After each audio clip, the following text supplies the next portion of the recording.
మరి కాసేపట్లో ప్రధాని మోడీ ప్రసంగం బ్రాడ్కాస్ట్ కాబోతోంది. ఈ ఉదయం పంజాబ్ లోని ఆదంపూర్ ఎయిర్ బేస్ ని సందర్శించారు ప్రధాని. అక్కడి సైనికులతో ఆయన మాట్లాడారు. ఆపరేషన్ సింధూర్, ఆ తర్వాత పాకిస్తాన్ పై దాడులు, కాల్పుల విరమణ ఒప్పందం, ఇలా వరుస ఘటనల నేపథ్యంలో ఆదంపూర్ ఎయిర్ బేస్ ను ప్రధాని సందర్శించడం ప్రాధాన్యం సంతరించుకుంది. ఆదంపూర్ ఎయిర్ బేస్ ను పాకిస్తాన్ టార్గెట్ చేసింది. మిసైల్స్ తో అక్కడ విరుచుకుపడింది. అయితే ఏ ఒక్క మిసైల్ ని కూడా ఆదంపూర్ ఎయిర్ బేస్ ను తాకకుండా మన రక్షణ వ్యవస్థలు డిఫెండ్ చేశాయి. ఈ ఉదయమే ఆదంపూర్ వెళ్లి సైనికులను కలిశారు ప్రధాని. వీర జవాన్లతో ఇంటరాక్ట్ అయ్యారు. ఆ సందర్భంగా జవాన్లను ఉద్దేశించి మోడీ ప్రసంగించారు. ఆ ప్రసంగాన్ని మధ్యాహ్నం 3:30 గంటలకు టెలికాస్ట్ చేయనున్నారు.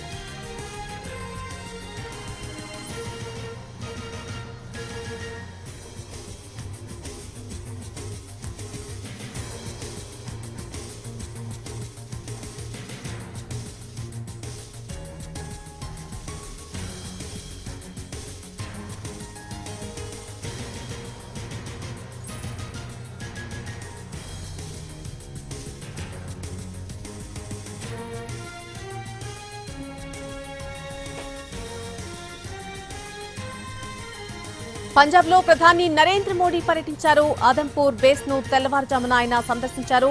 పైలట్లు, గ్రౌండ్ స్టాఫ్ ని కలిసినటువంటి ప్రధాని మోడీ ఆపరేషన్ సింధూర్ లో వారు అందించిన సేవల్ని ప్రశంసించారు. ఎయిర్ బేస్ సిబ్బందితో కలిసి భారత్ మాతాకి జై, వందే మాత్రం అంటూ నినాదాలు చేశారు ప్రధాని. ఆపరేషన్ సింధూర్ లో భాగంగా పాకిస్తాన్ కు గట్టిగా సమాధానం చెప్పడంలో ఆదంపూర్ ఎయిర్ బేస్ కీలక పాత్ర పోషించింది.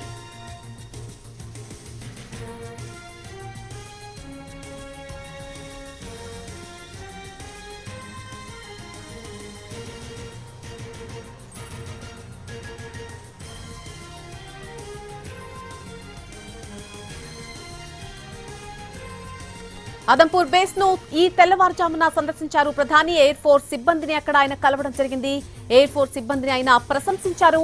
పాకిస్తాన్ కు గట్టిగా సమాధానమివ్వడంలో ఆదంపూర్ బేస్ కీలక పాత్ర పోషించింది.